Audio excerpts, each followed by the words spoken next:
कट्टा लावून फिरणे पडले महागात. सोनरू परिसरात 21 वर्षीय तरुण पोलिसांच्या जाळ्यात. जिल्हा पोलीस अधीक्षक श्री सोमनाथ घारगे यांनी जिल्ह्यामध्ये अवैध अग्निशस्त्रांविरुद्ध कडक कारवाई करण्याचे आदेश दिले होते. या आदेशांची अंमलबजावणी करताना स्थानिक गुन्हे शाखेचे पोलीस निरीक्षक श्री किरणकुमार कबाडी यांनी एक विशेष पथक तयार केले. या पथकात राहुल द्वारके, दीपक घाटकर, लक्ष्मण खोकले, हृदय घोडके, सोमनाथ झांबरे, राहुल डोके आणि अंमलदार किशोर शिरसाठ यांचा समावेश होता. 25 फेब्रुवारी रोजी हे पथक सोनरू पोलीस ठाणे हद्दीत गस्त घालत असताना त्यांना गुप्त बातमीदारामार्फत अत्यंत महत्त्वाची माहिती मिळाली.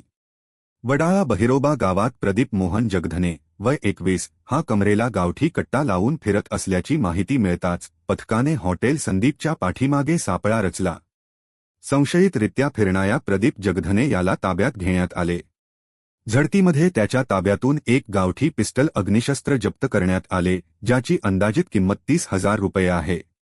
या प्रकरणी पोलीस कॉन्स्टेबल किशोर आबासाहेब शिरसाठ यांच्या फिर्यादीवरून सोनरू पोलीस ठाण्यात गुन्हा रजिस्टर नंबर 72/2026 अन्वये आर्म ॲक्ट कलम 3/25 नुसार गुन्हा दाखल करण्यात आला आहे. पुढील तपास सोनरू पोलीस करीत आहेत. पोलीस अधीक्षक श्री सोमनाथ घारगे यांच्या प्रभावी नेतृत्वाखालीने ही यशस्वी कारवाई केली आहे. या शस्त्राचा उगम नेमका कुठून झाला याचा तपास पोलीस करत आहेत. राजेंद्र सूर्यवंशी, लोक न्याय मराठी न्यूज, अहिल्यानगर.